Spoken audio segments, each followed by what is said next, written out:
Clotheshorse is brought to you with support from the following sustainable brands. Selena Sanders, a social impact brand that specializes in upcycled clothing using only reclaimed, vintage, or thrifted materials from tea towels, linens, blankets, and quilts. Sustainably crafted in Los Angeles, each piece is designed to last in one's closet for generations to come. Maximum style, minimal carbon footprint. Shift clothing out of beautiful Astoria, Oregon, with a focus on natural fibers, simple hardworking designs, and putting fat people first. Discover more at shiftwheeler.com. Late to the party, creating one-of-a-kind statement clothing from vintage, salvaged, and thrifted textiles. They hope to tap into the dreamy memories we all hold. Floral curtains, a childhood dress, the wallpaper in your best friend's rec room. All while creating modern, sustainable garments that you'll love wearing and have for years to come. Late to the Party is passionate about celebrating and preserving textiles, the memories they hold, and the stories they have yet to tell. Check them out on Instagram at Late to the Party People. Vino Vintage, based just outside of LA. We love the hunt of shopping secondhand because you never know what you might find. Catch us at flea markets around Southern California by following us on Instagram at vino.vintage so you don't miss our next event. Gabriella Antonis is a visual artist and an ethical trade fashion designer. But Gabriella is also a radical feminist micro-business. She's the one-woman band trying to help you understand why slow fashion is what the earth needs. The one-woman band to help you build your own brand. She can take your fashion line from just a concept and do your sketches, pattern making, grading, sourcing, cutting, and sewing. The second option is for those who aren't trying to start a business and who just want ethical garments. Gabriella Antonis will create custom made-to-measure garments just for you. Her goal is to help one person of any size at a time, including beyond size 40. To inquire about this serendipitous intersectional offering of either concept, DM her on Instagram to book a consultation. Please follow her on Instagram and Twitter at Gabriella Antonis. And that's Gabriella with one L. Gotta get that spelling right. Dylan Page is an online clothing and lifestyle brand based out of St. Louis, Missouri. Our products are chosen with intention for the conscious community. Everything we carry is animal-friendly, ethically made, sustainably sourced, and cruelty-free. Dylan Page is for those who never stop questioning where something comes from. We know that personal experience dictates what's sustainable for you, and we are here to help guide and support you to make choices that fit your needs.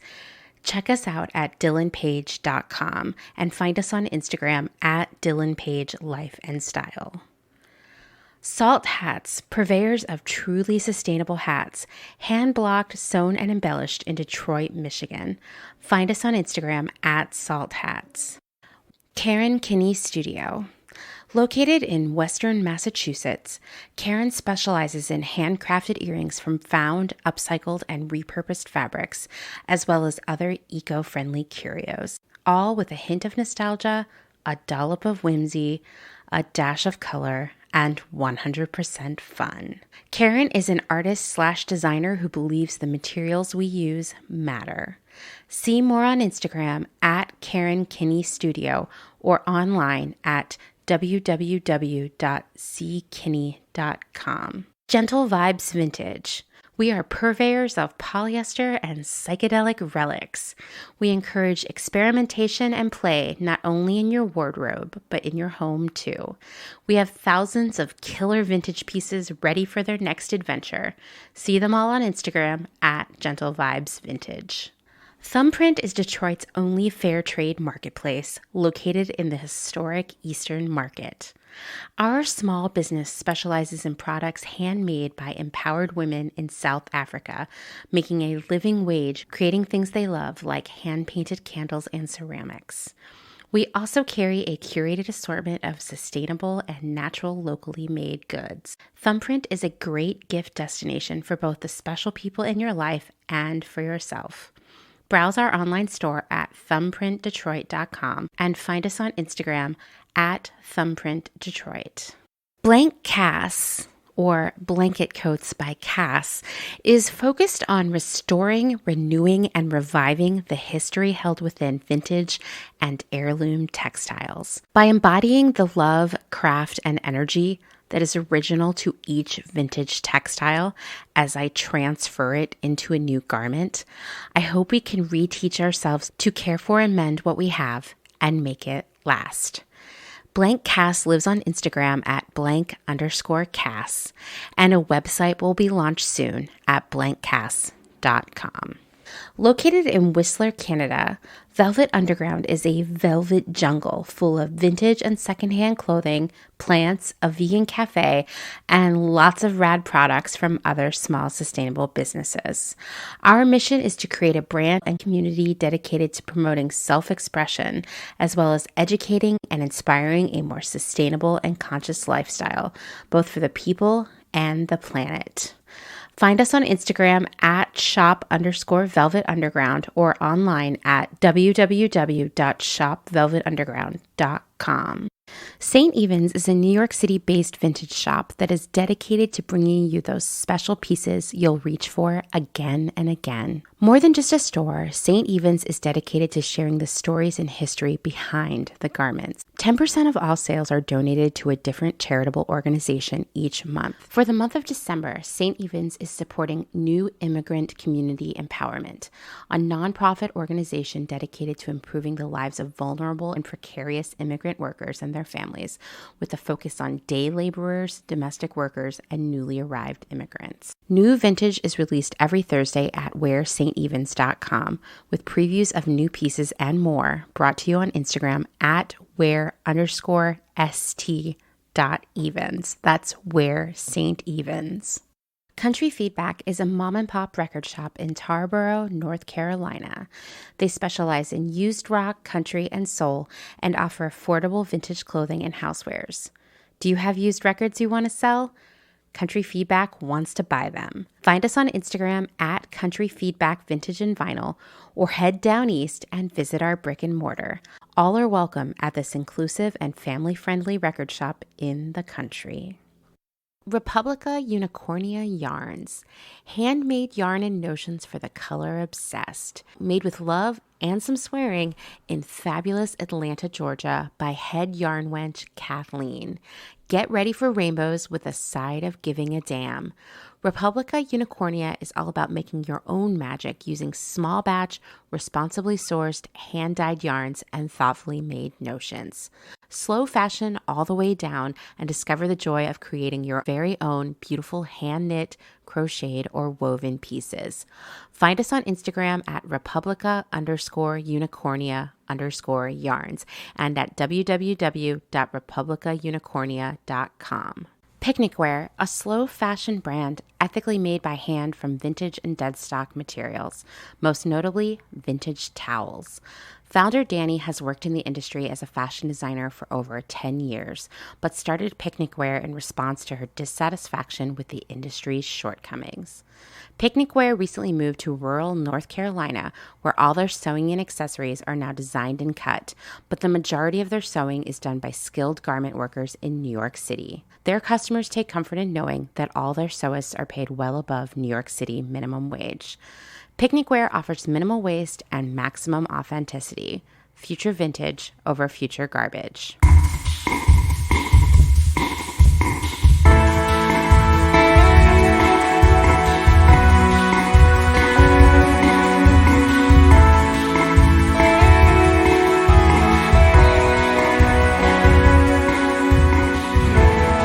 Welcome to Clotheshorse, the podcast that is recording live. Well, this won't be live to you, but is recording live for me right now from a Quality Inn in Bristol, Tennessee. And let me tell you, we've got a rigged up situation here. My microphone is sitting on a cooler, which is sitting on a washcloth. It's very DIY.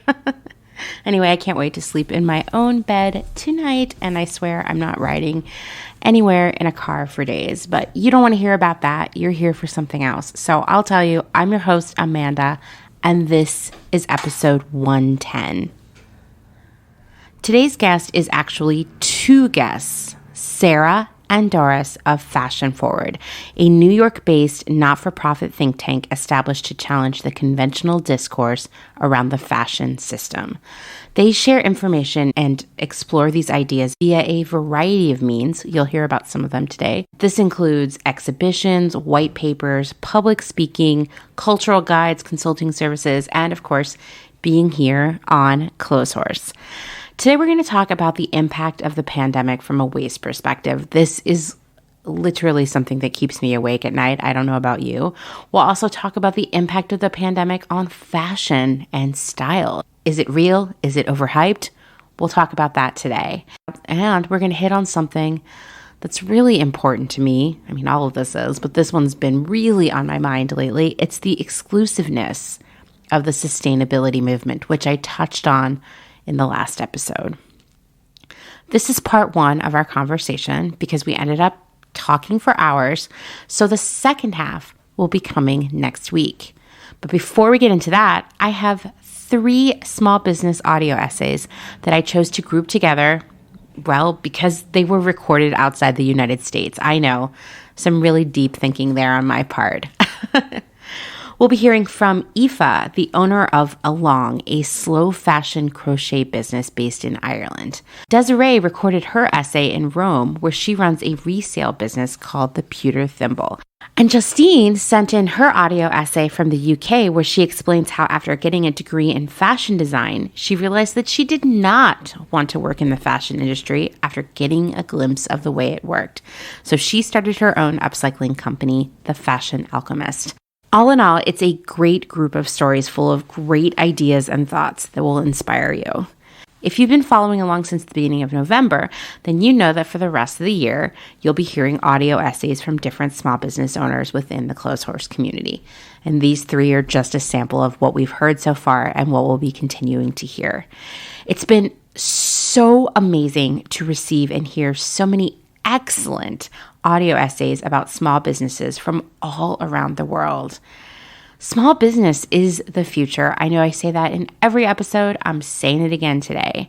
And I want you to get excited about that idea. Not only are these audio essays a great way for you to learn about small businesses within our community, it's also a chance to learn more about the hows and whys of doing your own thing, being your own boss, and everything else that comes along with it. It's not easy. You know that I believe the personal is political, and our own personal stories drive our decisions and our values. Sharing them is the way to connect with others and have an impact on their decisions and values. Trust me, it works. My hope is that hearing these small business stories will motivate you to shop small and be a great customer and encourage others around you to do the same.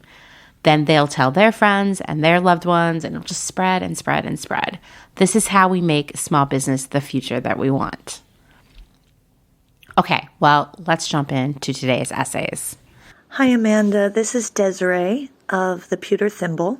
My Instagram page is a curated collection of secondhand treasures that I ship worldwide from Rome, Italy.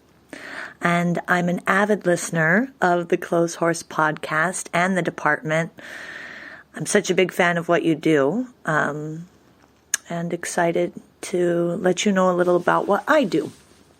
I have always been a thrifter since I was a child. It's been a big part of my life, out of necessity. I was born and raised in Eugene, Oregon, and I received a degree in dance from the University of Oregon, and I've always worked as a costume and makeup designer for dance and opera since 2009, actually. I moved abroad for that work and lived in Berlin for a number of years, spent a lot of time in Paris, and landed in Rome, a long time ago. I've been here ever since, and I did lots of jobs. I've done lots of interesting and not so interesting jobs, but always with styling photo shoots in the background, or working with people to find a costume, or having an eBay shop for a long time. That was a rough phase. Anyways, I have always been a person that visits thrift stores, especially when I travel, because it's such an excellent way to know a city. And so when I moved to Rome, one of the first things I did was find the consignment shops, the thrift shops, the markets, and I started developing relationships there. And by the time COVID had hit, I was working as a stylist, one-on-one with clients, where I would go into their home, look at what they had in their wardrobe, organize it, clean it all up, take pieces to tailors, teach them how to work with artisans to take care of their clothing, and then teach them how to use the local thrift shops to sell their things, how to shop them, and just in general how to have a more sustainable relationship with fashion, to actually give them more freedom to get dressed in the morning. Most of them were just drowning under things. So that was very satisfying, and I was kind of hitting my stride in that with clients. And I had an art exhibition in a museum here in Rome where I got to talk about sustainability for 2 months with a group of refugee tailors here in the city. Just, really wonderful things happening. And then COVID hit, and it wasn't safe to go into my clients' homes anymore. And so I opened up a shop where I sell my finds on Instagram. And people can write to me for something specific. I get a lot of requests for vintage cooking supplies and pasta making pieces from Italy, but also a lot of questions about big labeled pieces that will take me a while to find, but I'll probably get around to it. Anyway, I'm really loving the new shop because it gives me a chance to shop with some freedom and then tell people about what I know or find out about certain labels. Like you, I can fall down a rabbit hole of research, and I really love that part. I hope to connect my client to a bigger story with their clothing so that they make the effort to keep it around longer. I find that we just need a stronger love relationship with the things we do let into our lives, that a lot of the plastics of the world have actually just strangely made us numb, and we don't feel the fabric on our skin anymore, and we don't think of the stories of the people who make it, and or who are selling it, or who are out there cleaning it. And the relationships I've built with people as I'm buying them a piece is delightful. We share a story. The places where I buy the pieces, that's my community. Those are people who they send me WhatsApp messages, and I speak in my broken Italian, and they find a way to make this immigrant feel incredibly welcome in their community by sharing their treasures with me. So it's a whole lifestyle for me. I wouldn't have it any other way. And all those things are on display in my shop at the Pewter Thimble on Instagram. I do drop about every 2 weeks, and they always have some strange theme because I like a little inspiration. Just a big thank you for all you do for the reseller community. I appreciate you so much. Ciao.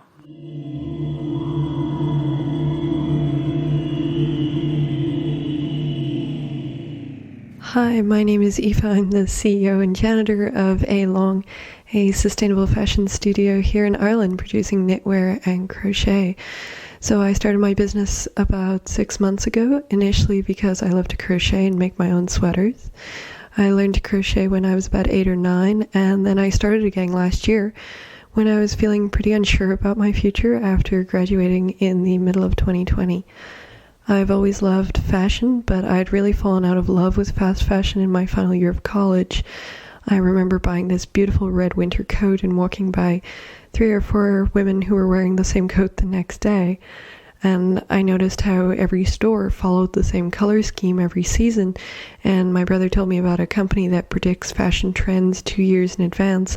And every fashion brand works off the same palette.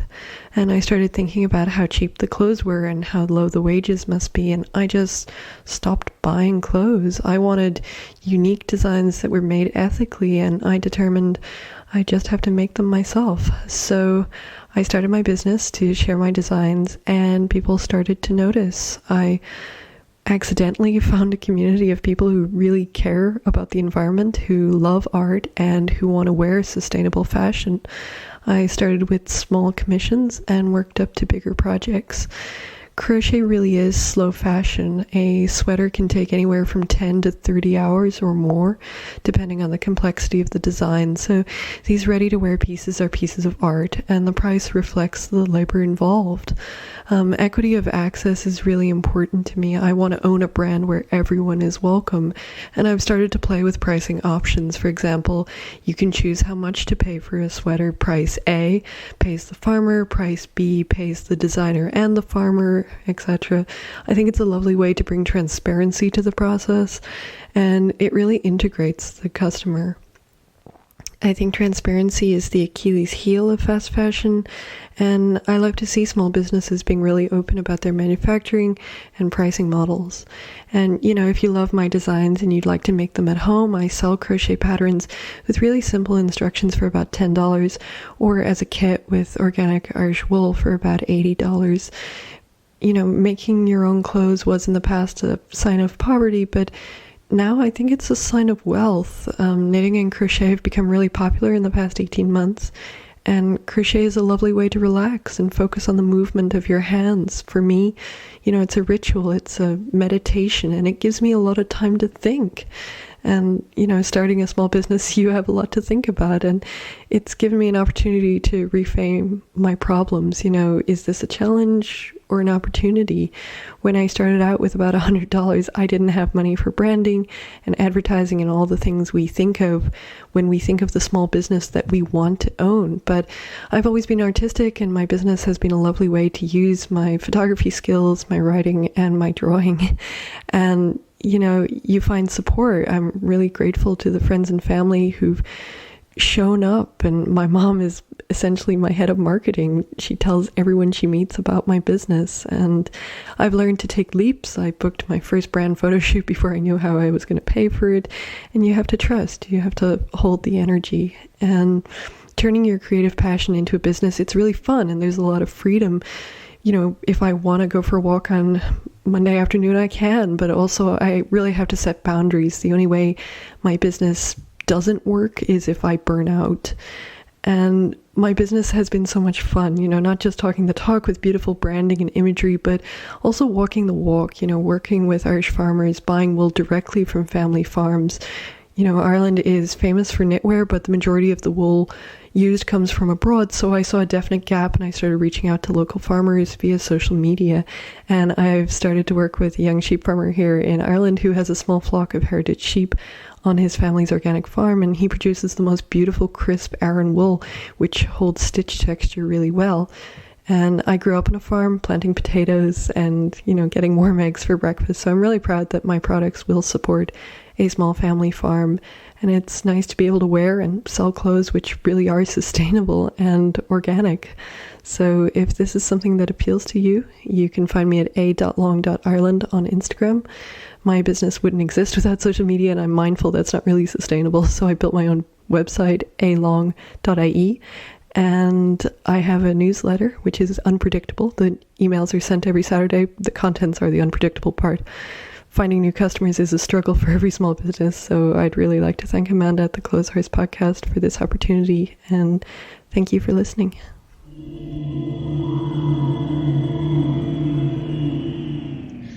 Hi, I'm Justine Zamora, owner of a UK-based sustainable fashion brand, The Fashion Alchemist. I started my brand because of the grim experiences I've had with the fashion industry. I knew I couldn't participate in a system designed to exploit, underpay, and overwork people. My dream of setting up my own fashion brand did not align with the non-existent morals and ethics of the fashion industry, so it didn't make any sense to me to continue building a career that involved fast fashion. I have experienced doing unpaid internships during my fashion degree, and wow, all I can say is what an eye-opener. Those experiences alone made me realize the reality of this industry, and I saw what my future could be if I pursued a career in an industry that really didn't care for people or the planet. The prestige that comes with being a fashion designer is a myth. I don't even know why society portrays it as something so glamorous, because the reality is a lot of people who work these cool fashion jobs aren't happy. That I can tell you. I remember after I got into Graduate Fashion Week, I was so exhausted and stressed. As I barely slept during my final year at uni, I had no energy to enjoy my hard work and the collection I made. Everyone was so happy for me, but internally, I really wasn't happy. That was very depressing. I remember a moment to myself thinking, this could be me again a few years later if I started my own brand. It was sad that I had that realization, because I knew from all the experiences I've had to that point, even though they were brief, that was it. I can't expect anything better to come from a system that's broken. After I graduated in 2018, I decided working in a design studio wasn't for me, because it would be exactly the same as working in the internships I did, except worse, as I'd be underpaid and have more responsibilities. So I tried luxury retail as a sales assistant. At the time, I thought maybe it would be more chill, which to an extent it was in comparison to a design studio job, but the system was exactly the same. It made me see how much clothing would be wasted each time new lines were put out. I remember clearly how much we'd send back to the warehouse if there was overstock or older lines that didn't sell in the sale. All I could think of was, where do these clothes end up? It terrified me to even think about it, because how on earth would all of these be sold? Not to mention, the amount of plastic waste produced from packaging alone was very overwhelming. These experiences combined made me realize how truly wasteful this industry was. It honestly put me off, which is why it took me 3 years to launch my brand, as I needed time to think of a solution to this problem. I refused to add any more fuel to the fire. Yes, I meant that literally, if you guys know about the fire that started in the landfill at Cantamanto. That's our rubbish that set their landfill on fire. I have always been connected to secondhand clothes and caring for items I own. I grew up going to car boot sales with my parents, and most of my toys from childhood were secondhand. My auntie who raised me took great care of my stuff from childhood. In fact, she's managed to save my first ever PE kit from kindergarten, which, may I say, is in very pristine condition considering its age. I'm really grateful to have had that kind of upbringing, as it's helped shape me to who I am today. My love for secondhand clothes have always been consistent throughout my life, so it made sense to me that I launched a brand which worked with secondhand clothes to honor and give them the extra love they need. After seeing how easily disposable clothes have become, I made it my mission to save these clothes from reaching landfill and give them a second chance by upcycling them. I believe that if we took care of the items we have in our lives, they can really last forever, and we would feel way more connected with them. I launched the Fashion Alchemist on April 16th, 2021. The original idea was to buy a load of secondhand clothes, then upcycle them, but I soon realized that maybe that wasn't the best idea, because it is so easy to overconsume on that. So I asked family and friends to donate some clothes to me, and I cleared out my wardrobe. I had enough clothes to start me off, and that was the start of that. I wanted to create bags and hats instead of clothes, because a lot of people were already upcycling clothes, but not many were upcycling them into bags or hats. It's been a very interesting journey so far, and going in a slow and thoughtful pace has helped develop my creativity in ways I never imagined. It has also helped me focus massively on the important things, like having regular breaks to spend time with my daughter and taking days off to refresh my mind. It feels good to focus my skills in creating and developing products that are intentionally designed to last long and enjoyed forever. I particularly enjoy the making process, no matter how frustrating it can get, because I find so much joy and satisfaction in seeing the end result. It always gives the second-hand clothes justice to see them in their second life as a bag or a hat. And it actually pains me to think that these perfectly functioning textiles and trimmings would have been dumped in a landfill if businesses like mine didn't exist. I can't stand that thought. My goal with upcycling is to make long-lasting pieces to ensure they prolong their lives before they reach the landfill. Even if they get resold or given to someone else, they are still in good condition to be used over and over again. A few things I continue to do for progress is keeping my production small. I don't mass produce anything, as that can lead to overproduction quite easily. So I make all my products in small quantities and offer a custom service where you can send your clothes to me and I'll upcycle them into a bag or a hat. My aim is to connect people to their clothing and for them to see it in a different light. Like, why not see it as something else? I spend a lot of time researching sustainability so I can become more aware of my own habits and what else I could do to improve my brand. The most inspiring book I have read to date on sustainability is Consumed by Aja Barber. I'm now reading Love Clothes Last by Ursula de Castro, which is a really good read so far. Your podcast alongside these books have really encouraged me to wean off Amazon slowly, but my goal is to completely stop buying from them and buy from smaller businesses instead whenever I can. The challenges of running a small business in a rural area is accessibility to supplies essential for my business. So sometimes Amazon or eBay become last-minute options, but I really try to avoid that, so I make sure to check what I need and order ahead of time. Packaging is something I'm always looking to improve. I'm currently using some materials left over from my grad collection for my swing tags, the safety pins and the cord, but after those run out, I will source them from a local UK business. When packing orders, I include necessities only, so the product, tissue paper to protect it, a thank you note, and an invoice. That's it. I don't see the point in adding any more paper waste as there's already enough to begin with. I brand my tissue paper with a handmade wooden rubber stamp, which works so well as it's very cost effective and gives a personal touch.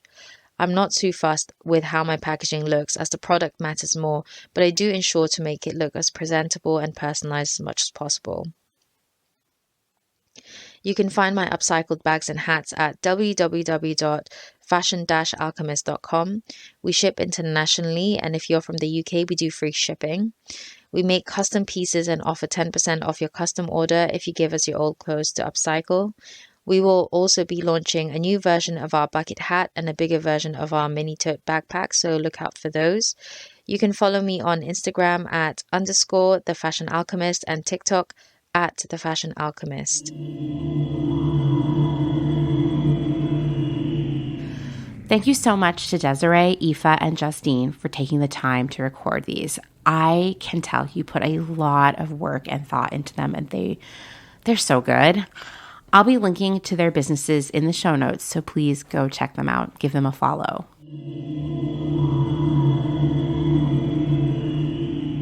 One of the most challenging categories of clothing in terms of sustainable options is athletic wear. Yet you can't go out there and work out in a pair of jeans, or you don't want to go for a hike or a long bike ride in a dress. Although, yes, I've done both of those. I have many regrets about it. Don't be like me. Wear athletic wear to do these things. Activewear isn't a nice to have. It's a need to have. And shopping for it can be so difficult, especially if you're a sustainability-minded, secondhand first kind of person, which I know you are. There should be a more affordable and sustainable way to purchase premium athletic wear. Well, guess what? I've found one, and it's Revive Athletics. Revive Athletics believes clothing should make you feel good when you move, and that starts with how you purchase it.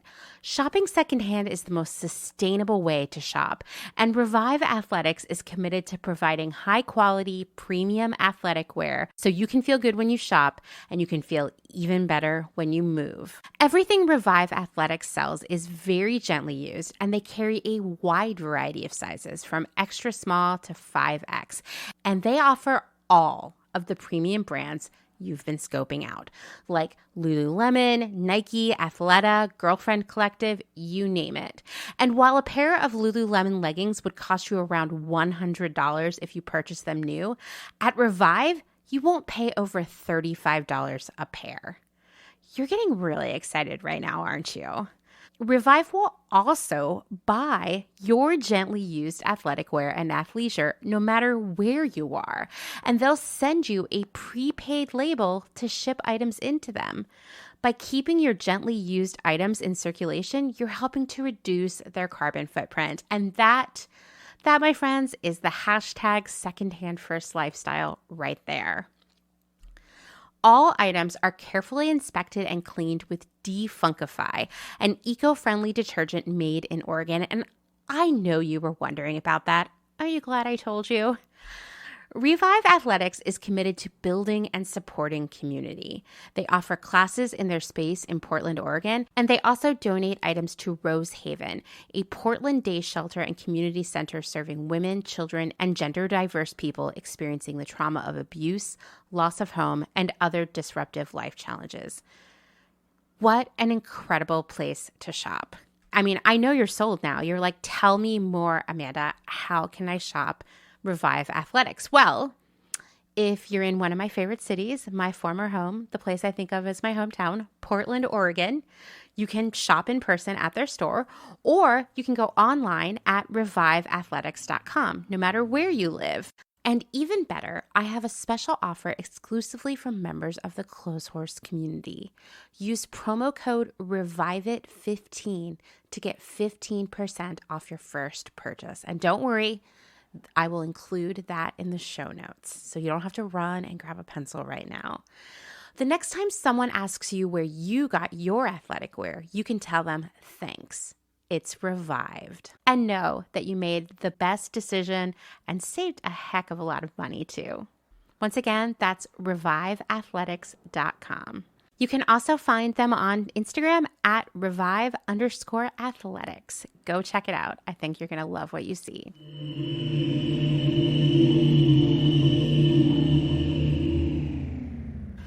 I want to take this moment to remind all of you of the theme for the next round of audio essays. Everyone's been talking about the Great Resignation. And by everyone, I mean, journalists, media outlets, and Reddit. So, everyone. The Great Resignation, if you're unfamiliar with that term, is basically this phenomenon where lots of workers are quitting their crappy, dysfunctional jobs and going elsewhere. And it's happening, has been happening since about September. I feel hopeful that maybe the pandemic is finally making more and more people demand better from their employers. They want a work-life balance, they want fair pay, they want benefits, and they don't want to work in a shitty, backstabby, toxic environment. So let's, by using our own personal stories, get others inspired to possibly take the very scary leap to a new job or to start a business on their own by sharing our stories. So here's the theme. Tell us about the time you quit a job. What finally made you do it? How did you feel? What happened next? Did you start a new project? Did it improve your mental and physical health?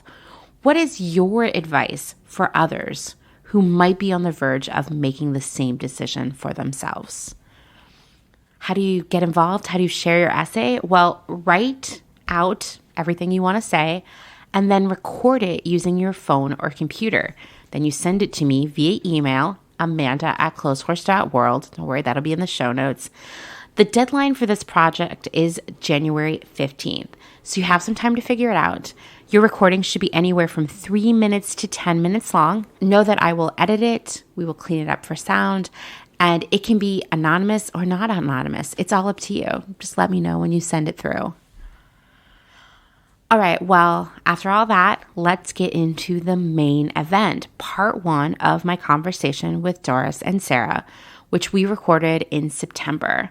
Through the magic of technology, all 3 of us managed to record while being in completely different geographical locations. And if there's one great thing that came out of the pandemic, it's that we all were able to start talking and communicating in new ways. So let's jump right in.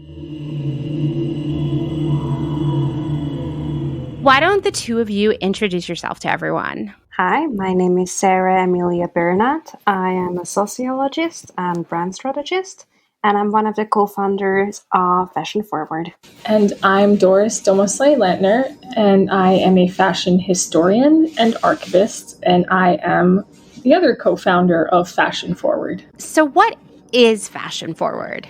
So in a nutshell, Fashion Forward is a think tank, a nonprofit New York-based think tank that was conceived in order to challenge the conventional everyday discourse on the fashion system.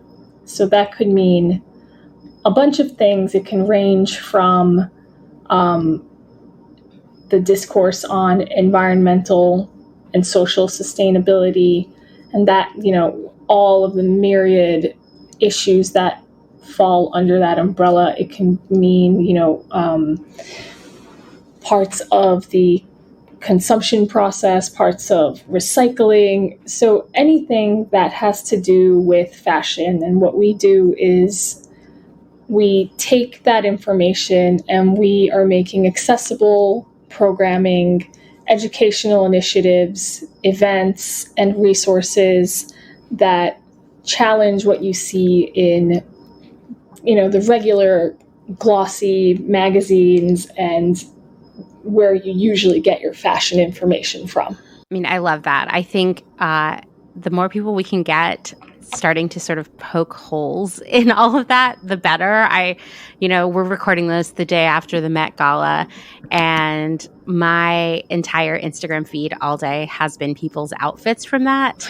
And I have so many mixed feelings about it because it's like on one hand, like I see fashion as an art form and I think it's really important, but then I just feel like it's like this worship of wealth. I have so many feelings. I feel like our missions are so aligned because I started Clotheshorse because I really wanted to point out the lack of glamour that is underneath all of the glamour, that the industry itself and its repercussions are not as beautiful and artful as some of the final product. When we're asked, we usually say that Fashion Forward really is, we are exploring culture, society, technology, and sustainability through the lens of fashion.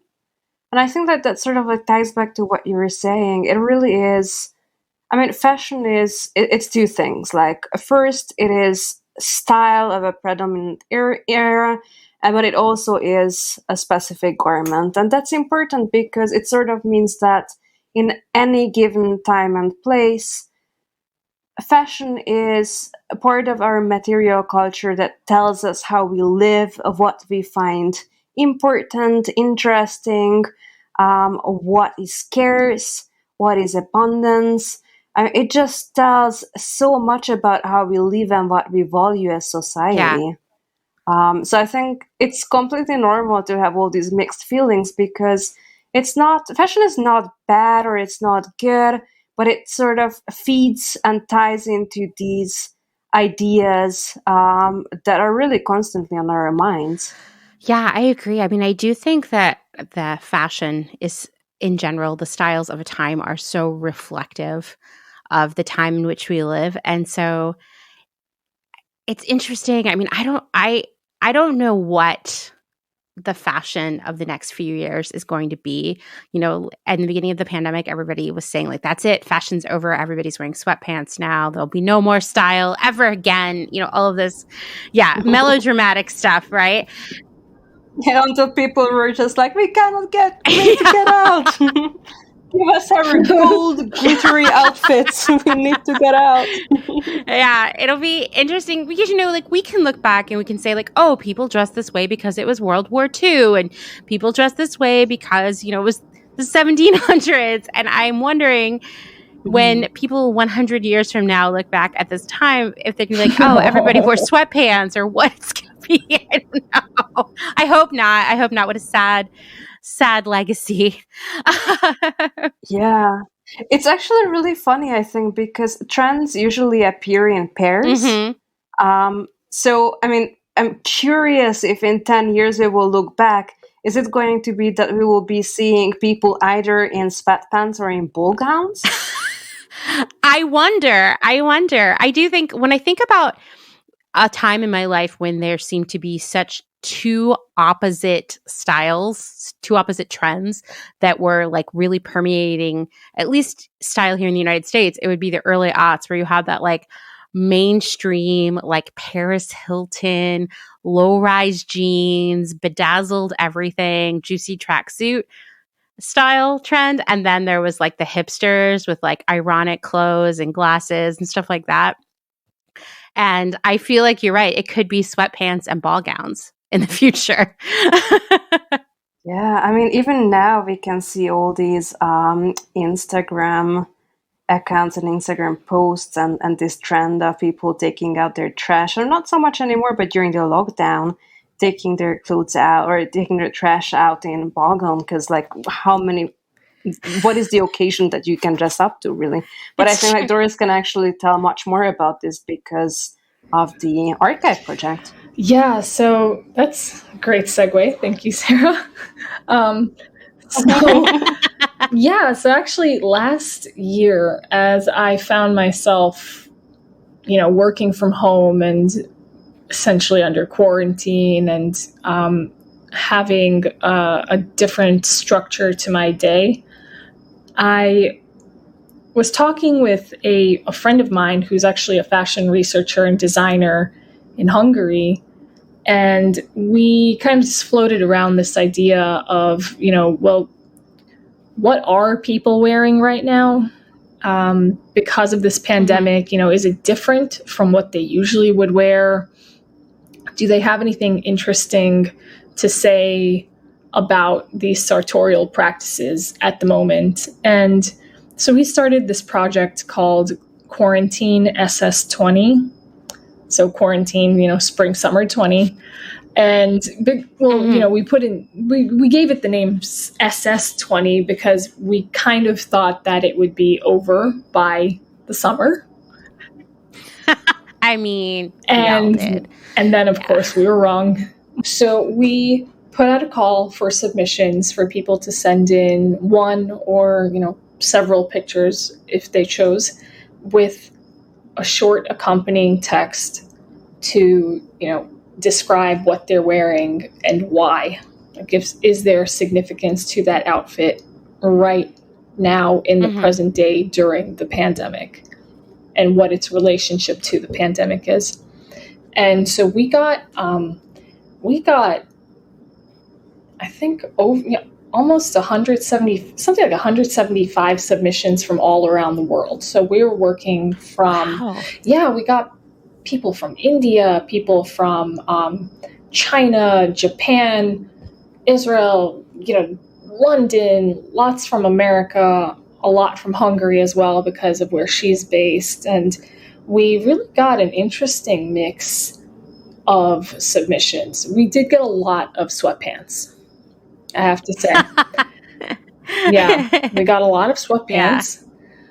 But we also did get a lot of people who were saying that, I'm getting out this really bedazzled, sparkly dress just to go to the grocery store to pick up the essentials and the 2-hour time bracket that my grocery store allows me to go in.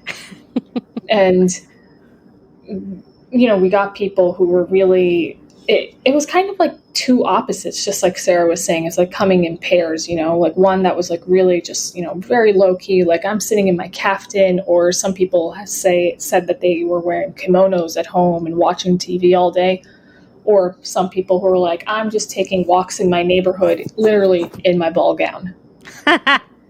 And so that archive is, it's of course digital, and right now, actually in about a month or so the first week of October, the project is going to be featured in an online exhibition through Parsons, the new school. Oh, cool. And the project is called Enclothed Collective Unresolved, because it's, all of these projects that came about during this pandemic period are really unresolved as of now, because, we haven't had a lot of time since then to process everything and to kind of find closure, if people ever do find closure. Yeah. But one thing that we'd like to do with it is to kind of find a way to make it a little bit more permanent and user-friendly than on Instagram. Because at the moment,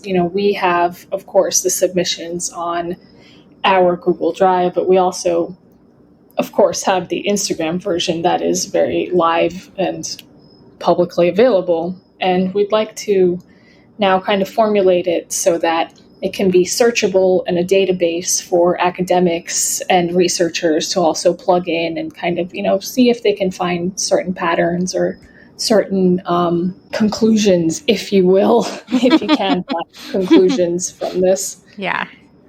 I mean, I think that's so cool. I mean, what about you? What did you wear during the pandemic? I mean, it's still happening with the caveat that the pandemic is still happening.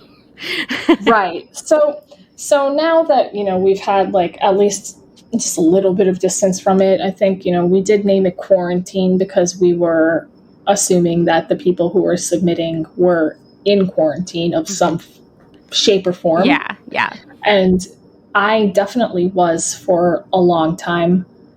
But so I did go heavy on the leggings. Yeah, I did. And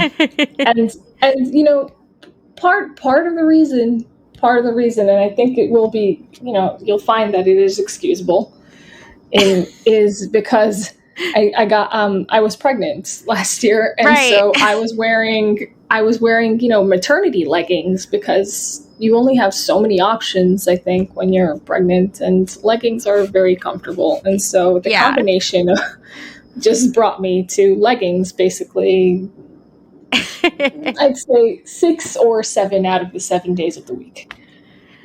Yeah, I mean, first off, no one needs to excuse their legging wearing during the pandemic, during quarantine specifically. But, I mean, you have, a major excuse right there because most maternity clothes are horrible anyway and are basically leggings. Mm-hmm. Yeah. I think I made pretty good use of my leggings. I'm sure. Very good investment. What about you, Sarah? How did you find yourself dressing for quarantine? So Sarah is in Philadelphia, which is where I was living at that time as well. Yeah, we're kind of neighbors. Yeah. I was kind of in the other school of fashion.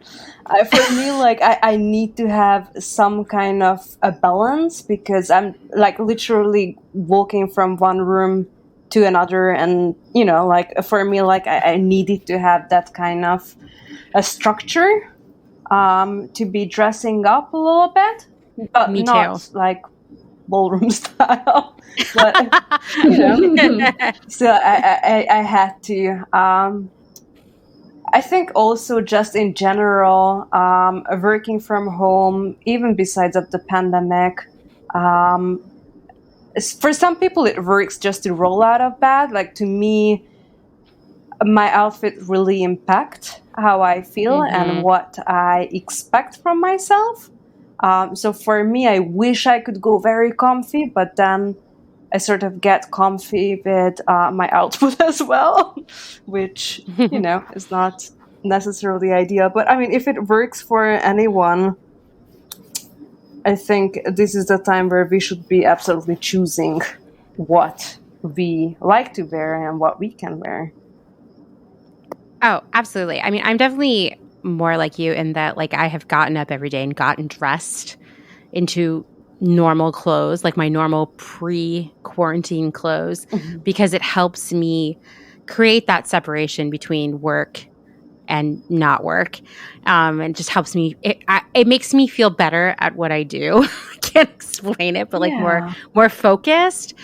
But I did think it was interesting just talking about trends. Trends are one of those things that are both created by all of us and, what we do and what we like, but also, manufactured to a certain extent by the industry.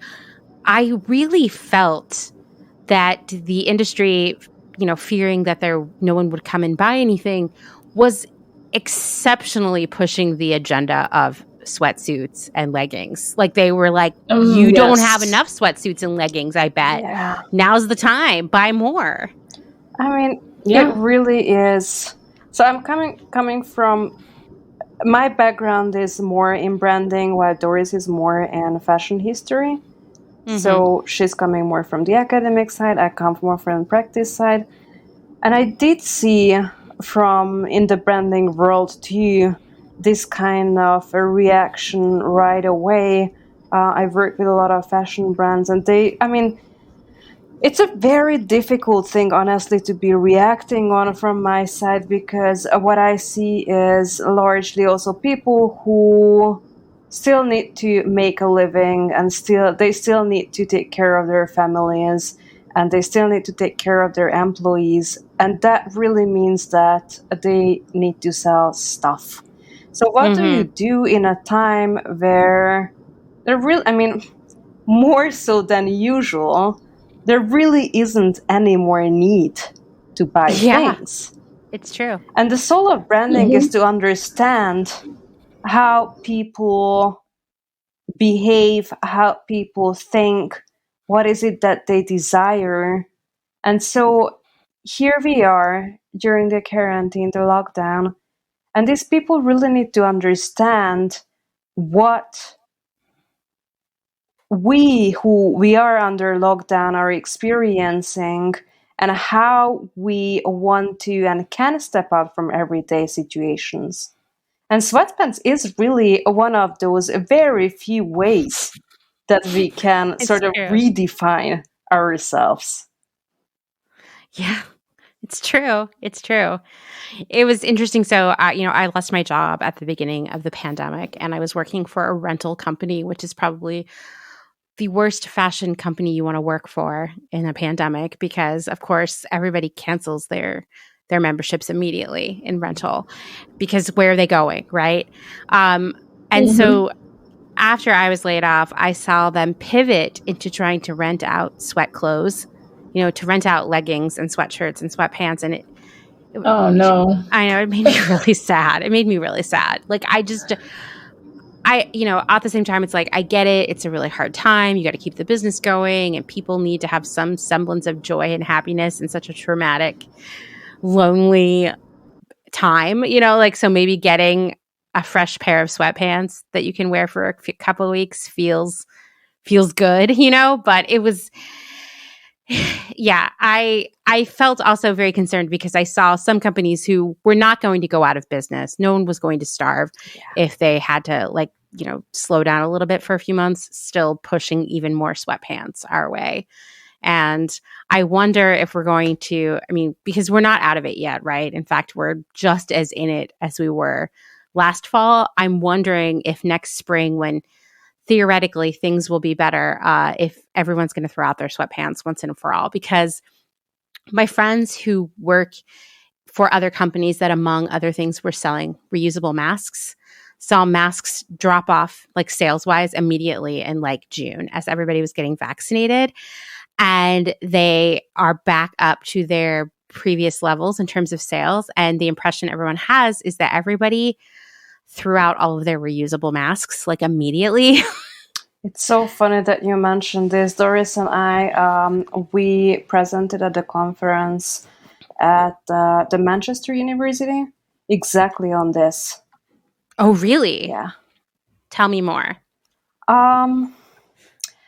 Just sort of this idea that we have masks that we are wearing, and we don't even realize so many times of what is the environmental and the social impact that goes into those masks. And while we were focusing more on just a one use, what do you call that? When you use just disposable, single use, yeah, single use, yeah. So we were focusing on single use masks, but just the amount of waste that it generated, and we were documenting it for a while, just walking on the street, and anytime we would be seeing a mask on the street, we would take a snapshot. And I think like we had hundreds of photos at one point. I believe that. I still see them so many places. And out here where I live, very few people are wearing masks when I go out. I mean, I wear a mask everywhere I go, but most people out here are not wearing masks at all. And yet I still see those single-use masks in parking lots all over the place. When Doris and I were preparing for this episode, we started talking about masks, and I was telling her I get so much anxiety thinking about how in certain ways the pandemic has actually ramped up waste, especially, masks being part of it, but just thinking about all the PPE in general and, rubber gloves and extra plastic packaging, people getting their groceries delivered so they're not using reusable bags, and the impact of all of that single-use stuff we don't even know the impact of it yet, it's right? It's mind-boggling. So we have just some, rough statistics, I guess, or numbers to throw out, just from our research.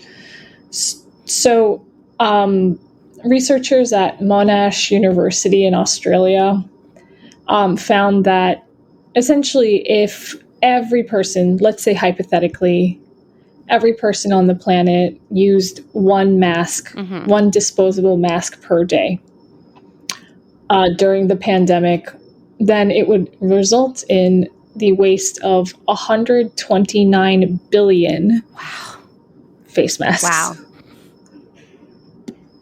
And I mean, I don't know about you, but like I can't even visualize that because I don't know what that would look like. I just know it's enormous. And then just one more because I think we need some shock value here.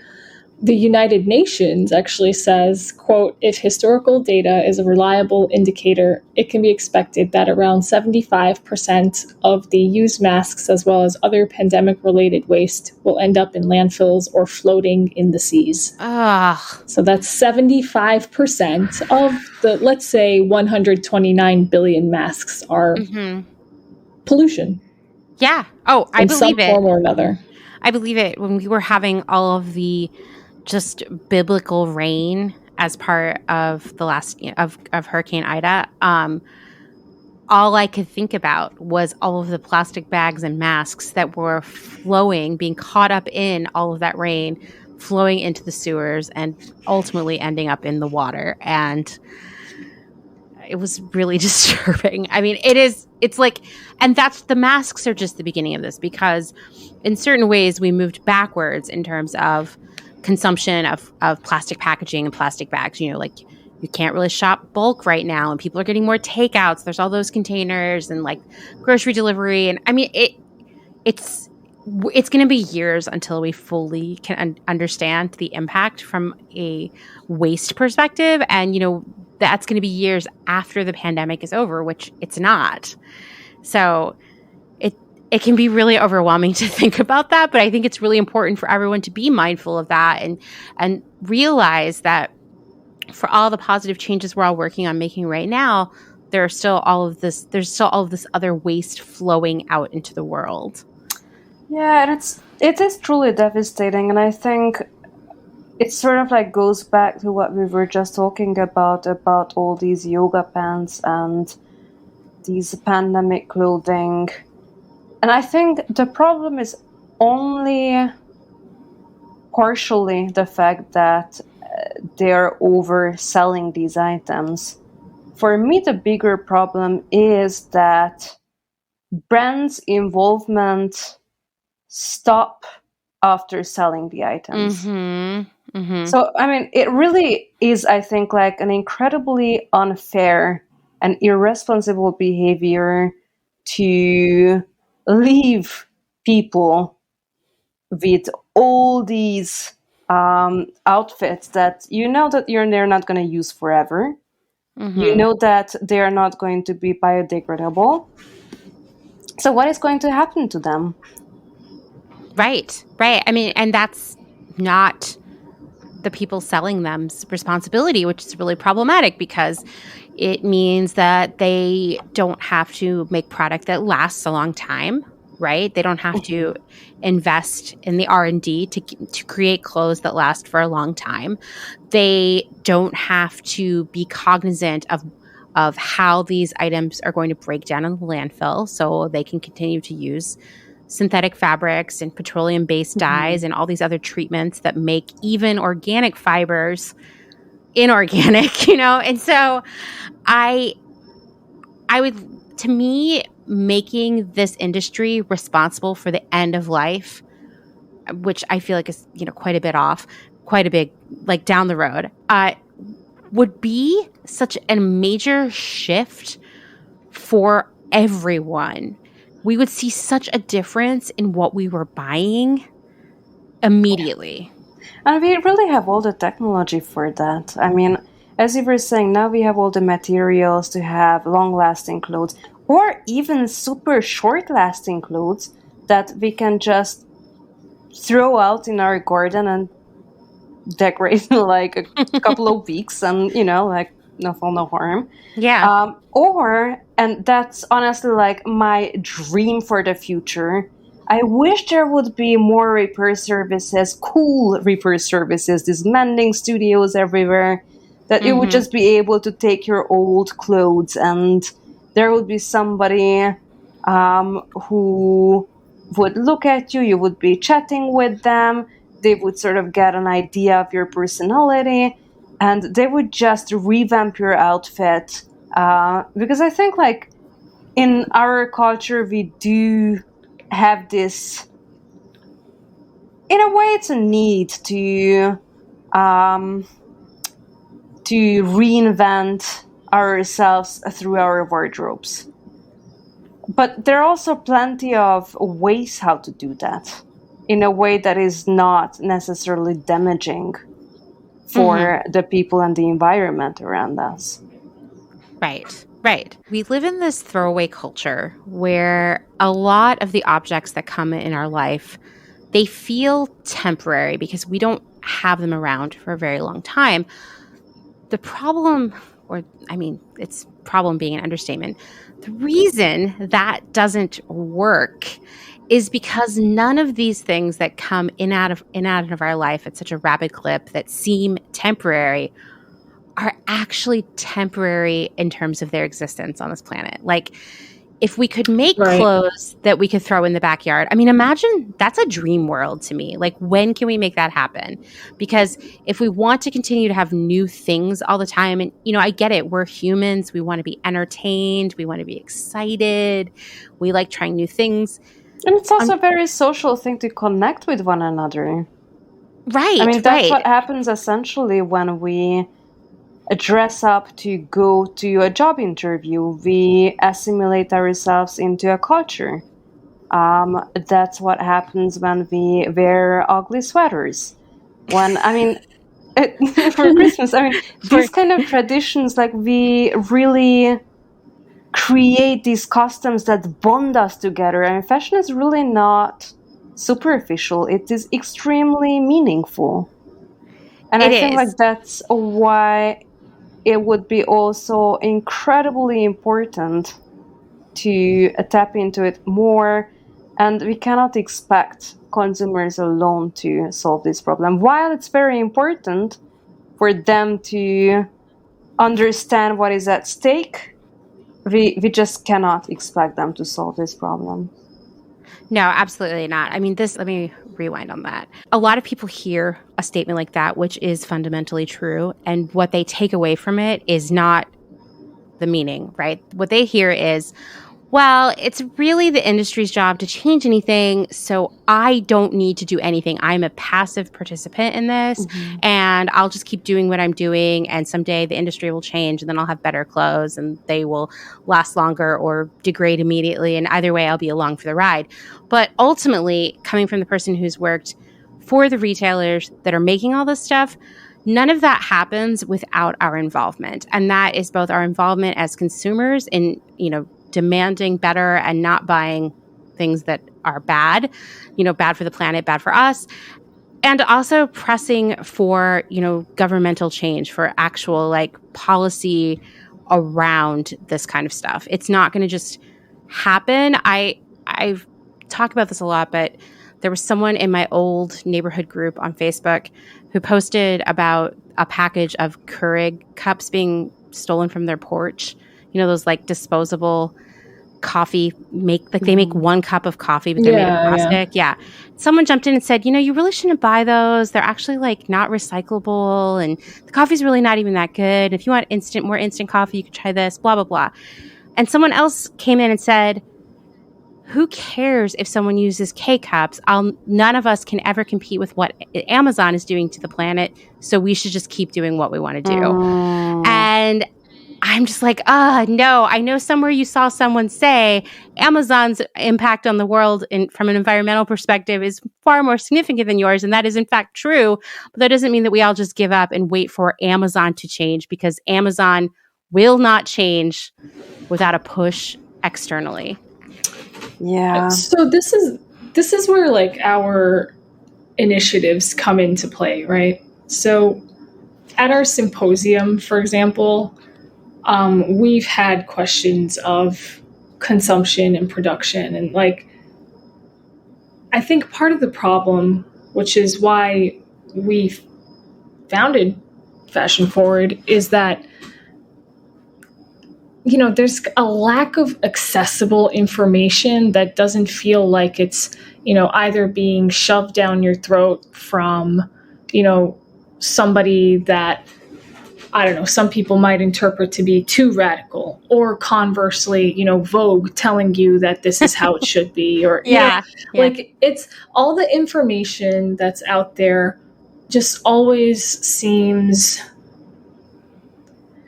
kind of hard to swallow, to be frank. And that's, you know, that's why we're creating these symposiums where we have speakers who really like break it down in a way that is non-threatening. It's understandable. People use language that is, you know, you don't need like a PhD to understand it. You also don't need to, you know, like you can come in and you can recommend it to your friends, and you know, you can pass it along, and it's donation based, so there's really no barrier to entry. And we absolutely love it when people donate, because then we can, you know, keep these initiatives going and get more symposium and more resources out there. But you know, overall the bottom line is that we would like this information about all different aspects of the fashion system to be open and available, you know, in a non-threatening, easygoing, friendly, but informative way. Yeah, I agree. I think you're onto something there, because a pattern that I see a lot, especially around social media, and you know, everybody has good intentions, but unfortunately a lot of shame comes into play and a lot of guilt. And that doesn't make someone want to fight for change or make change, right? It makes it inaccessible, because starting off feeling like you're the problem is never going to lead to something good. I'm sure there are a couple people out there who like that's what motivates them, but like in general, being called out as the problem is never going to make someone feel excited or engaged, right? And I think the challenge is to like find that balance where it's like, here's what's going on. Obviously, this requires change that is so much bigger than you, but that doesn't mean you should give up, because what we really need is a lot of people to have their mind on the same thing to make that change happen, right? And that kind of a unity is really, I think, like missing from the discourse in general. I mean, as Doris was saying, these groups and platforms are either very radical, very mainstream, very academic, very businessy. It's difficult to find a platform that is a non-judgmental, accessible, and informative at the same time.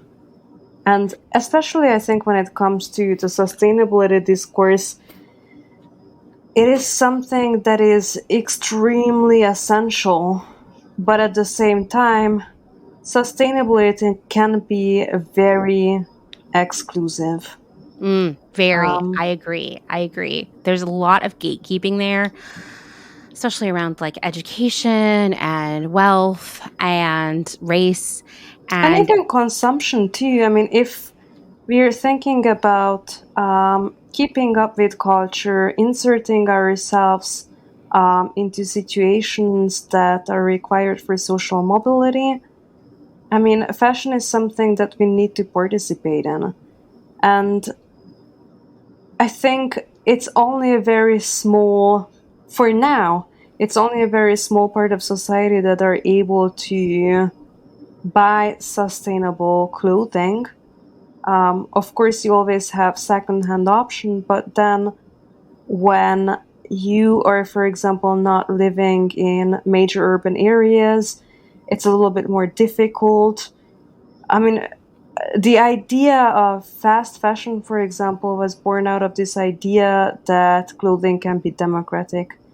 And of course, it went wrong, and there are so many ways how to repair that, because right now it's a very, very problematic thing when it comes to production. But still, one thing that it's still able to do is that a lot of people can participate in, as opposed to sustainable fashion that unfortunately many people already feel that they're not part of the discourse because they cannot afford it. Or their sizes aren't available. Absolutely. Or their body shape. Abilities are That's another major issue. Also, I belong to this group on Facebook. It's actually for people who live in Portland, where I don't even live anymore, but it's like women who like are in business and network or something like that. And I never actually participate, but sometimes I read the posts because I'm creepy like that. And someone posted like, "Hey, I've been thinking about starting a sustainable clothing line. What do you think of when you hear sustainable clothing line?" And everybody only was like, I was laughing out loud, but I mean, I also was like, yeah, touche. You're right about all of the stuff, right? It was like, oh, I think of things that are really overpriced, but really not that cute. I think of things that are solid earth tones and made of hemp. I think of things that you could never wear to a work or like a formal function. I think of things that only fit thin women who do yoga. You know, I think of things I can never afford. And I was like, yeah, I mean, these are all real, you know, like I hear that. It's like, it's unfortunate that it's seen as the counter to fast fashion, right? It's like you have two choices. You can either buy fast fashion or you can buy sustainable clothing. We know that's not true. But, you know, in general, that's the narrative. And yet the sustainable option, it reflects so many of the shortcomings of the fast fashion option. It plays into a lot of stereotypes, and it's very exclusive. It's not a solution as it is right now. It really isn't. And honestly, the whole sustainability discourse is, I mean, sustainability had been around for a very, very long time, but sustainability as an aspirational category. Yeah. It really isn't older than 5 to 10 years. Like 10 years really, like since the economic crisis, since the housing crisis. That's it's kind of the aftermath and the product of the housing crisis, if you will. So I mean, we are at the very beginning of a journey, and things have changed tremendously already, I think, in the last 10 years. If you look at, for example, how supply chains are working, how material development is working, it really is just the beginning of something that is going through a crazy transformation. Hey everyone, I'm so excited to announce that one of my favorite brands, New Works, is an official sponsor of Clotheshorse. I've been a fan of New Works for a long time because they have unique prints created by some of my favorite artists. If you're looking for an article of clothing that you can proudly outfit repeat for years and years and still receive compliments from strangers everywhere you go, Newerks is the brand for you. Seriously, one of my all-time favorite Newerks purchases is the Dahlia mock neck dress in the Ash and Chess print Better Days. Everywhere I go, someone is blown away. I may have recently received a free breakfast taco from a barista just for telling them where I got my dress. I've also found that while all of the Newerks prints are unique conversation starters, all of the pieces themselves are easy to mix and match into an almost infinite array of outfits. Dress them up, dress them down. The outfit repeating potential here is massive. The silhouettes are designed to make you feel good, happy, and just generally full of positive vibes. And Newerks offers sizes extra small through 5X with plans to continue to expand sizing. And oh yeah, they make adorable kids' clothes too. Well, now that we've covered all of the aesthetic reasons I love Newerks, let's get into the serious stuff. In a world where it's progress, not perfection, Newerks is constantly striving to do better and better, always with an eye on progress when it comes to sustainability. All Newerks products are made by a small team in limited batches in California. You won't see any ridiculous waste over here. In fact, the company is constantly working to reduce their waste. As part of this commitment, Newerks has been offering packs of scraps for all of you crafty types to turn into your own cool, unique projects. And they even sold a few zero waste pieces recently, which was really so cool and something you just don't see out there as much as you should, right? On top of that, Newerks now offers Full Circle, a resale platform for Newerks products, because the idea is that these clothes should remain in circulation and be worn just as much as possible for as long as possible. Newerks is a woman-owned, women-run business. There are no venture capitalists or big investors involved, just a small team of incredibly nice people. And they're working hard to do the best they can for the planet and its people. Everyone involved in creating Newerks products are paid a living wage. And Newerks tries to source all of their materials in the USA and work only with incredibly nice people. Their hope is that every Newerks purchase will be a shining gem in your closet that you will cherish forever or hand down to someone you love. Once again, I'm just so proud and so honored to have this amazing brand as a sponsor of my work here at Clotheshorse. Go see why I love them so much at newerks.com or find them on Instagram at Newerks. And that's new N-O-O.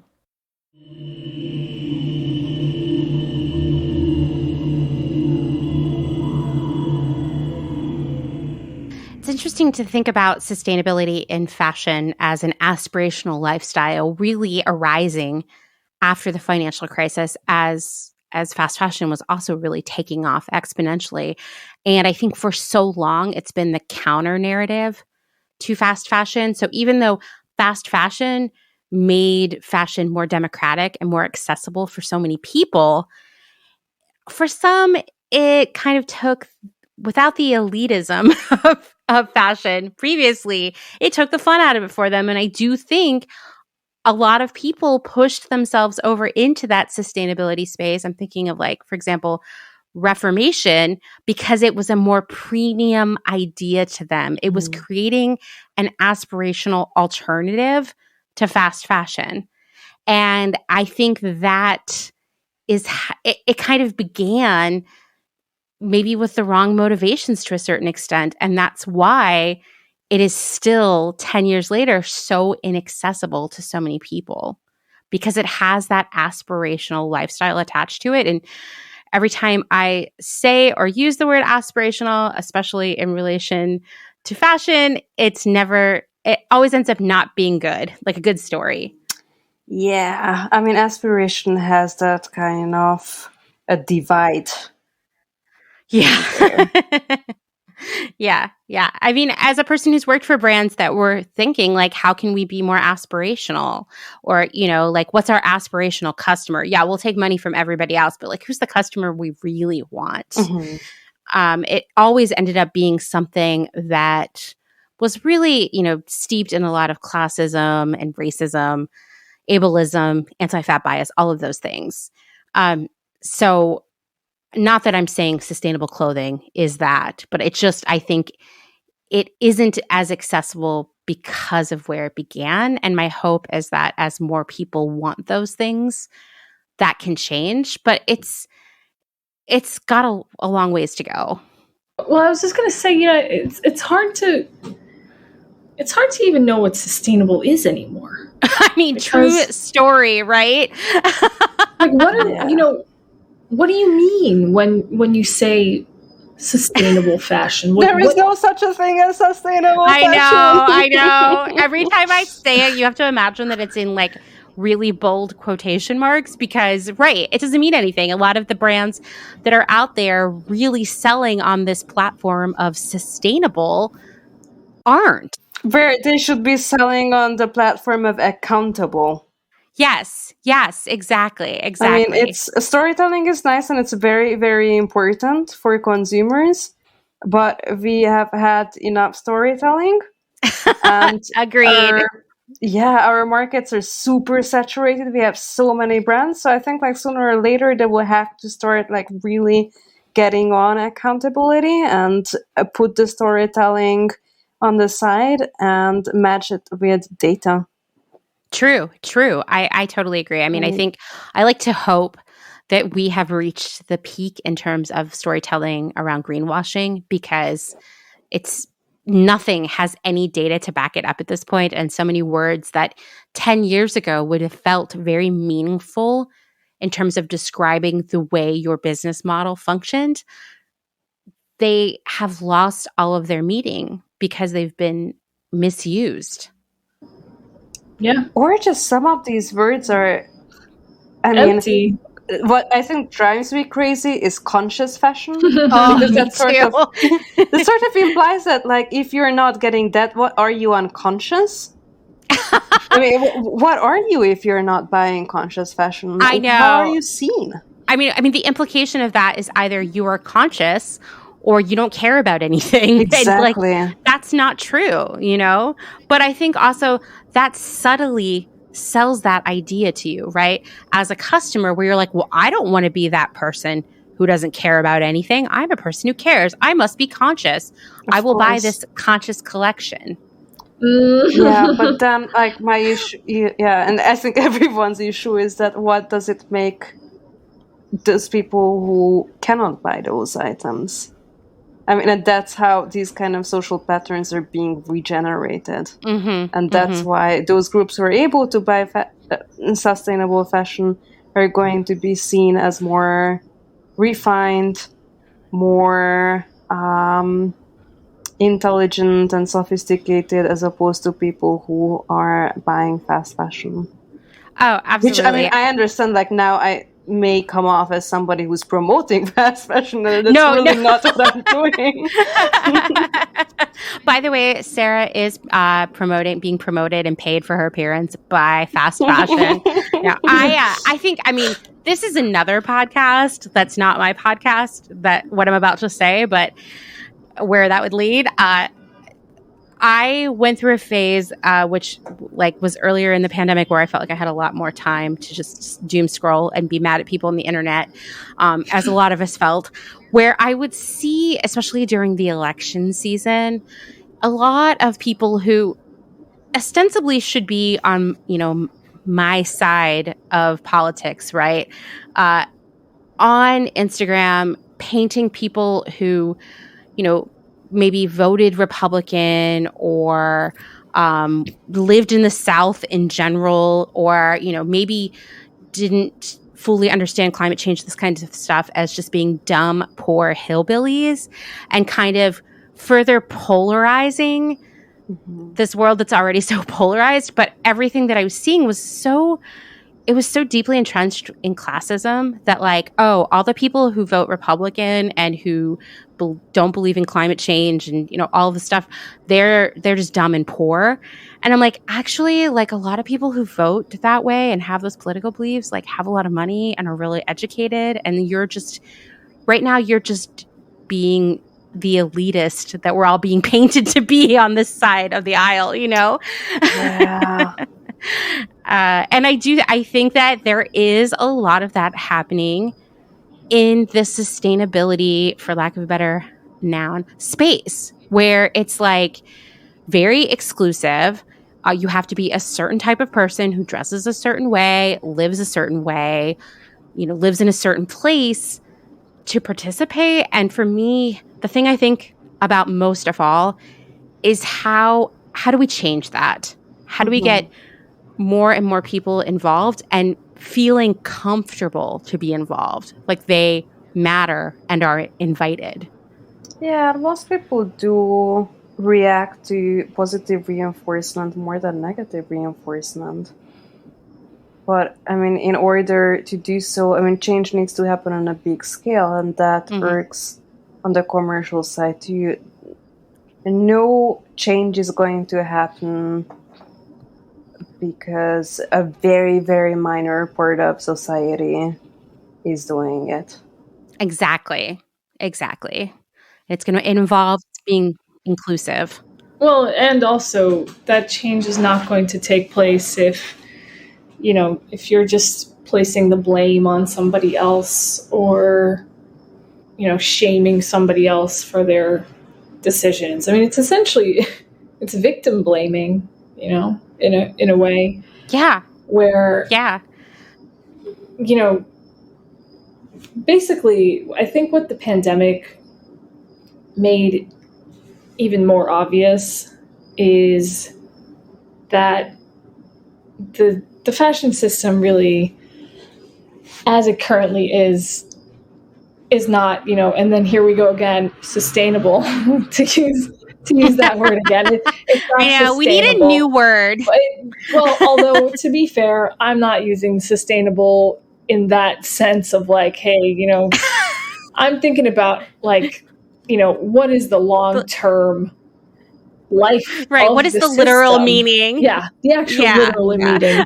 We not like, it doesn't mean, Exactly. We can't keep going the way we are right now because, especially from what we saw, there were people who were out of jobs, or if they kept their jobs, many people in the global south were not getting paid to work.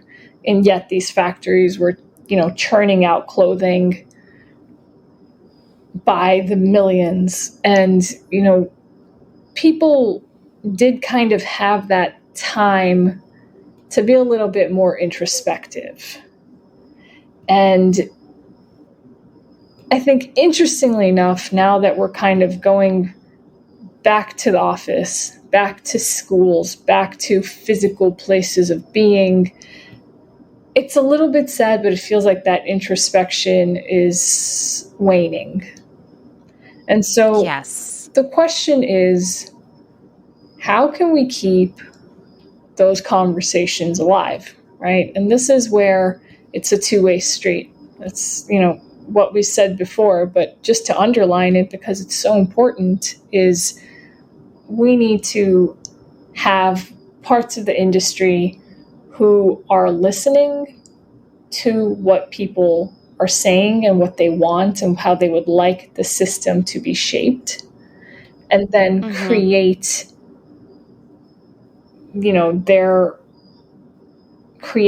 and produce according to that. But we also need to have consumers who are actively involved and saying like, oh, I actually don't like this and this policy at this store or at this brand, and therefore I'm going to say something about it, or I'm going to, and by say something about it, that could also just mean like literally put like a social media post up and let other people know your feelings about it, or maybe, write about it or just talk about it with someone, and just not just sweep it under the rug, because if, it's a two-way street again. You can't have that meaningful change if you don't have people from all parts of the system involved. System. Absolutely. I feel like that really is the key. Like, and that's like, I kept having that in my head while we were talking about it, that we talk about reforming the fashion system, If we want to reform the fashion system and not a fashion body, then we need to approach it from all sides. I agree. And I do think, I mean, I would be curious to know what you think on this. I think now is probably the best time we've ever had to make this kind of change and have our voices be heard, Yes. especially if it's in a critical mass. Because, one, in the past year alone, so many different industries and corporations that in no way engaged with their customer base on any level have been forced to make changes and react accordingly when a critical mass of voices demanded it. Like now, it is a standard thing to call out for accountability from these brands on social media. And yes, there are still brands who ignore it, who don't acknowledge it. But I can tell you that behind the scenes, as a person who's worked for a lot of these brands, they're hearing it, okay? They know. They're hoping that we will forget about it and walk away. That maybe when the pandemic is over, we will move on because we'll be too busy going to all these like hot vax parties or whatever we were supposed to do this summer that didn't happen, right? They're hoping we're going to forget about it. And I think my hope, when it seemed like in the spring life was going to go back to normal, and it hasn't, I felt very fearful that it seemed like a lot of people had forgotten everything we'd been through and all the stuff we'd kind of begun to reckon with around the world. And I was worried that everyone was going to forget that and just go out and buy a whole bunch of new bathing suits and, I don't know, go party all summer. And I would get really sad. I would be sad thinking about all the loss and trauma of the last year and all of that just evaporating and no one changing from that. And it's kind of like, okay, well, we're still going through all of this, and it's a still really scary time. The news every day is filled with more upsetting and dire things that are happening around us and the impact of things that are happening around us. And I want us to build the habit of demanding better as a group and bringing more people into that in a welcoming, encouraging way, not in a oh my God, I can't believe you're wearing something from Fashion Nova way. Oh man. Because I see that kind of stuff. Sometimes people, and I know that they just want to connect with me, build a relationship with me, a parasocial relationship via Instagram or something. And they will send me a post of someone wearing a Target dress and be like, I just thought they were better than this. This makes me sick. And I'm like, well, okay, slow your roll here. Why did that person buy that dress? Could you ask? Did they buy 10 more? Is it the first thing they bought all year? Did they change sizes during the pandemic and they have no clothes to wear and now they had to go to a job interview? Do you currently have slow down here and for something more, or is that what is within your budget? That's an important one, I think. I agree. And it's if they went to Target and bought all the dresses, okay, that is maybe there's a problem there. But we can't just judge. Even then, I think this is something that everybody needs to start within themselves and not with others. You know what I mean? Yeah. You need to evaluate how you approach fashion and the consumerist world, and what is it that you can do, both in terms of your budget and your time and energy, and how much can you learn.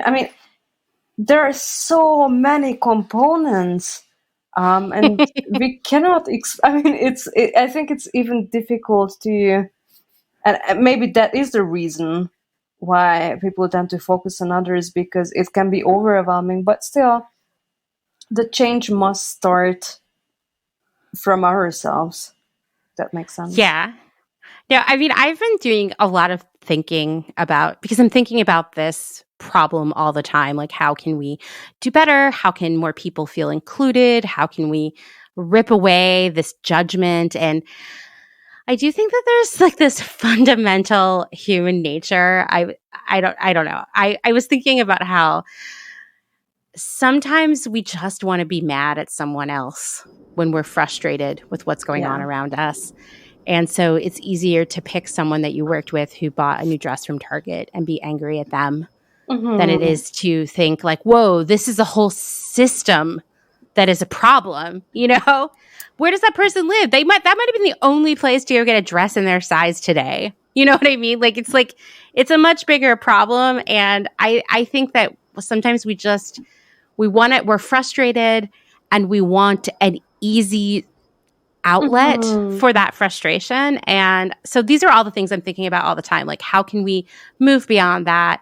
How can we grow as a community that turns into a movement that, you know, creates really impactful change? Because it won't happen if we're all just angry at random people on the internet for buying clothes from Fashion Nova. No, and I think a community is something that is extremely important for these kind of processes.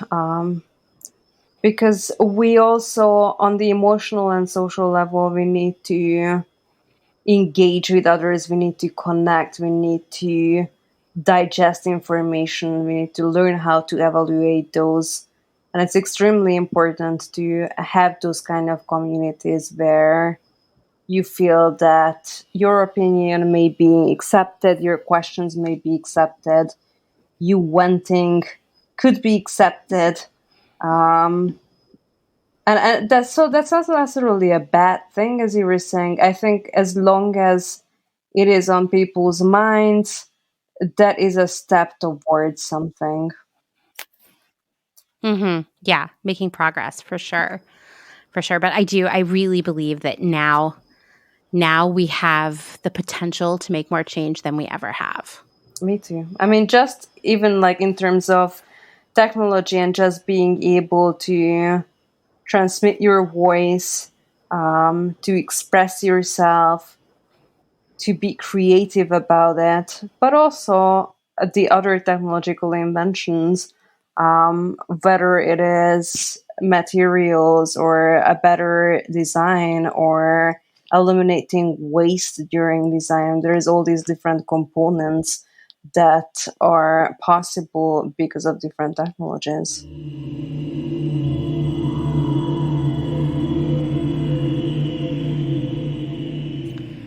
This conversation with Doris and Sara was so good that it was hard for me to find a point to break it in half. So there's so much more coming next week, kind of picking up where we left off.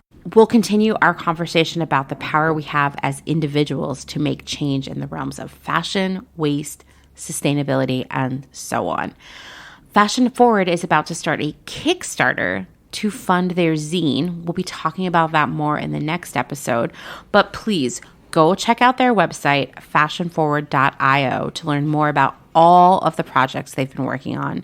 I'll link to their website and Instagram in the show notes. They've been doing so much cool stuff. You could lose a whole day just going through their website. I'm going to wrap this all up pretty fast because I really want to get back on the road and finish the journey home to Bird in Hand. So exciting. But I just want to revisit Sara's point. Fast fashion democratized style, trends, fashion as a whole, removing the barriers of cost and accessibility, making fashion something that anyone could participate in. Okay, maybe not everyone, because fast fashion still refuses to dress a lot of bodies out there in the world. But in general, thanks to fast fashion, fashion and style became less exclusive. At the same time, the rise of visual social media platforms like Instagram and YouTube, later followed by TikTok, allowed everyday people who weren't models or celebrities or editors at Vogue, just people who wouldn't ordinarily have the opportunity to be style leaders or trendsetters, well, they now had the chance to show off their own style and influence others with their taste and suggestions. Yes, I'm talking about influencers, but I'm also talking about us, because the idea of a new outfit for every Instagram post might have started with influencers, but it trickled down to all of us and kind of got into our psyches. Just like mason jars at weddings, getting married in the desert, epic bachelorette weekends, birthday months, various meme formats. all of those things spread to us, and then we spread it out to the people around us. This stuff got into our head and encouraged us that we too should always wear something new, that we were all style icons to the people around us. And I would say, yeah, that's pretty true. Fast fashion and social media are so dependent on one another for their revenue streams. It's almost hard to figure out how you would pull them apart at this point. Fast fashion did not cure the elitism, the sense of exclusivity, the classism and racism that has always been the MO of fashion. That all still existed. In fact, fast fashion only elevated designer labels and luxury goods to an all new level of supreme hashtag goals. Fast fashion was great for luxury because it made those items even more of a signifier of status and wealth. Sure, that dress from Forever 21 might make you look cute, but the Louis Vuitton bag meant you had arrived. Sustainable clothing was another category that found itself firmly ensconced between luxury and fast fashion in terms of price. It was not only a way to show the world that you rejected fast fashion, but it was also a way of saying, and I'm way too evolved to care about luxury too. Unfortunately, rather than activists, thinkers, and educators leading the sustainable slow fashion movement, brands have been leading it. They've been controlling the conversation there, and they've been controlling what sustainable fashion looks like, feels like, and who gets to be involved in it. Unfortunately, these brands don't plan on selling to everyone.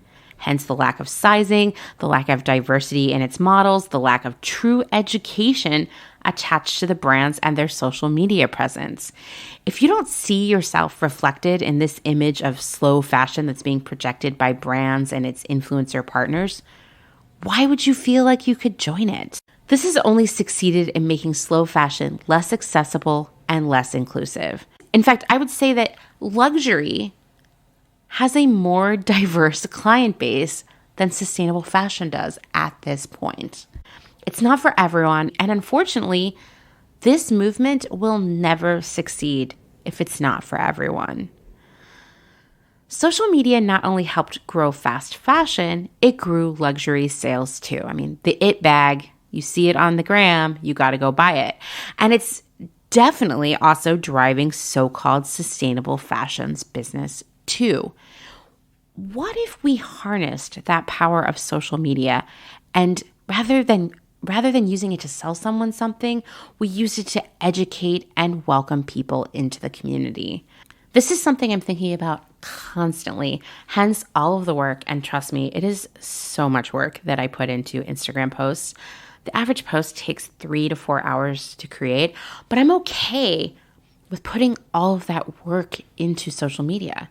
It's worth it to me because I want people to see real information and a better path forward sandwiched between ads for clothes and makeup on their feeds. And you can do the same just by sharing photos showing your own attempts at sustainable lifestyle changes. From slow gifting to secondhand shopping to mending. Show me how you're storing your food. I mean, these are all great things that we can share with the people around us. Let's use social media for good.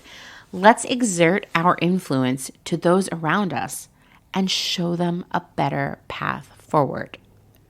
And let's welcome new people, so many new people, into this more ethical, less wasteful way of life. That's the path forward for slow fashion. Thanks for listening to another episode of Clotheshorse, researched, written, edited, and hosted by me, Amanda Lee McCarty. If you're enjoying yourself, please leave a rating and/or a review on Apple Podcasts and tell your friends.